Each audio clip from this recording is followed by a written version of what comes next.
O Fluminense hoje não jogou bem, deixou espaços e pela primeira vez nos mata-matas teve que partir para o ataque e tentar buscar o empate. Então por que o normal é que não dê para jogar de igual para igual? Porque o europeu, apesar de estar mais cansado e estar menos motivado, tem condições de comprar um grande jogador por 60 milhões de euros. Rapaziada, infelizmente o Fluminense não conseguiu ir para a final do Mundial, né, mas perdeu por 2-0 do Chelsea, mas perdeu com dignidade, né? Foi um jogo em que o Chelsea dominou o Fluminense. O Fluminense não jogou bem, definitivamente não jogou bem. Foi 2 gols ali do João Pedro, né? Mas vamos dar uma olhada aqui no que a mídia tá falando sobre esse jogo. O Galvão Bueno comentou, o Marcelo Beckler. Vamos dar uma olhada no que esses comentaristas falaram. E vai deixando seu like aí, se inscreva no canal para fortalecer. O Fluminense hoje não jogou bem, deixou espaços e pela primeira vez nos mata-matas teve que partir para o ataque e tentar buscar o empate.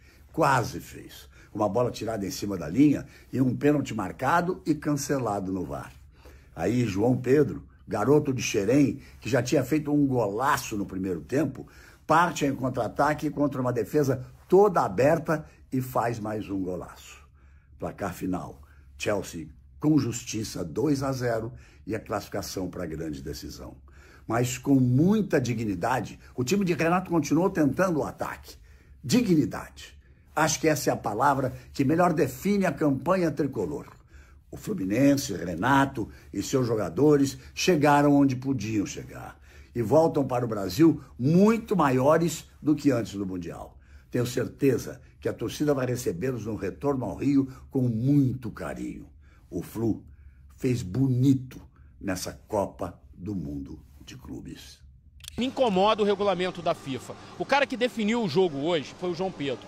O Chelsea poderia ganhar com o gol do Jackson, do Enzo. O João Pedro entra contra o Palmeiras, ele estreia na competição, ele não estava inscrito na competição, ele foi contratado pelo Chelsea, ele estava de férias. Foi contratado pelo Chelsea durante a Copa do Mundo, ele é inscrito no meio da Copa do Mundo e faz a diferença. Todo mundo pode fazer? Todo mundo pode fazer, mas ninguém tem 600 milhões para tirar do bolso e comprar um jogador, concorda? Sim, concordo. Então, de alguma forma, a FIFA, com esse regulamento, ela vai beneficiar os times europeus, os times mais ricos. O Al Hilal, por exemplo, botou o Hamdallah lá para jogar, não adiantou nada, mas poderia ter adiantado. Ele poderia ter pego uma bola e empurrado pro gol. Entendeu? Então, isso para mim desequilibra a competição. A competição é maravilhosa, pô, eu tô apaixonado pela Copa do Mundo, mas assim, esse dispositivo no regulamento para mim não pode existir. Então por que o normal é que não dê para jogar de igual para igual? Porque o europeu, apesar de estar mais cansado e estar menos motivado, tem condições de comprar um grande jogador por 60 milhões de euros, que é o segundo jogador contratado para esse Mundial. O Chelsea gastou em atacantes quase 100 milhões de euros para a disputa desse Mundial. Claro que não era pensando só no Mundial, é pensando em todas as próximas temporadas que virão pela frente, mas essa desigualdade econômica gera uma desigualdade dentro de campo na hora de jogador com um pé melhor para um drible, um desarme, uma finalização, um passe. Toda esta qualidade individual faz muita diferença. Eu acho que em algumas partidas, se não é um super europeus, o Real Madrid, o Paris Saint-Germain, o Bayern de Munique, o Barcelona, o Liverpool, o Manchester City, o Arsenal, assim, acho que tem um seleto grupo ali de 6, 7 times muito bons na Europa, que acho que é muito difícil que os brasileiros joguem contra esses times. Agora, existe uma classe média e até alta média, por exemplo, o Chelsea é um clube rico, é o 4º colocado da Premier League, mas eu acho que eventualmente é possível jogar contra o Chelsea. De vez em quando é possível ganhar do Chelsea. Contra o Borussia Dortmund, eu acho que um bom time brasileiro joga de igual para igual contra o Borussia Dortmund. O Fluminense jogou de igual para igual com o Borussia Dortmund. Contra os portugueses, os brasileiros bons jogam de igual para igual.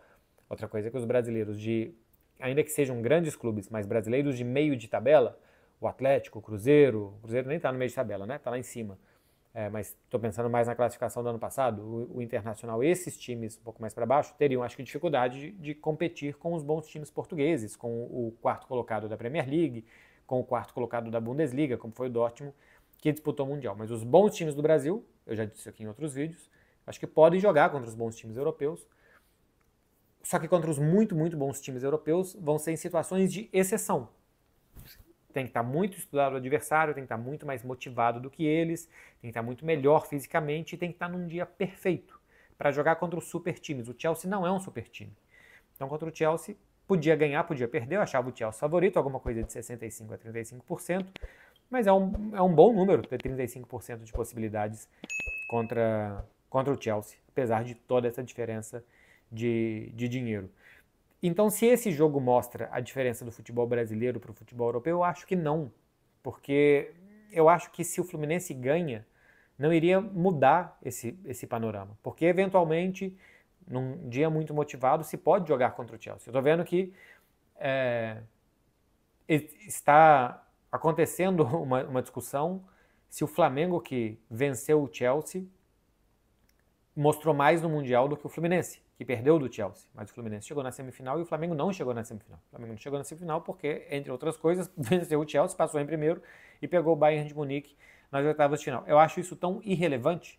O que a gente quer descobrir? Que o Flamengo é melhor que o Fluminense? É só ver a classificação do Campeonato Brasileiro. Eles jogam contra todos os adversários por 38 rodadas, fazem isso todos os anos. Nos últimos anos o Flamengo tem terminado à frente do Fluminense. É normal achar que o Fluminense é menos time que o Flamengo nos últimos anos. Rapaziada, a grande questão mesmo foi o regulamento da FIFA, né, que permitiu a contratação do João Pedro a partir das oitavas de final da Copa do Mundo, que gerou revolta principalmente na mídia brasileira. E realmente os times brasileiros ficaram em desvantagem, porque esse regulamento favorece os clubes que têm uma condição financeira maior. Claro, na Champions tem esse regulamento também, que permite poder ter contratação a partir das oitavas de final. Da Champions a gente até entende por quê. O campeonato da Champions acontece no ano praticamente inteiro. O começo da temporada, a Champions começa no começo da temporada e termina no final. E esse campeonato é um mês. Não faz sentido. A Champions começa em agosto e termina em junho ou em maio do outro ano. Entendeu? Então, no meio da temporada tem uma janela lá que pode fazer uma contratação, pode escrever um jogador no meio da temporada, indo da fase de grupos para as oitavas, tem essa brecha. Mas num campeonato de um mês, isso é um absurdo. Mas é isso aí, rapaziada. Deixa a opinião de vocês nos comentários. Se você gostou, deixa o like. Não esquece de deixar o like, é muito importante para o crescimento do canal. É isso aí. Até o próximo.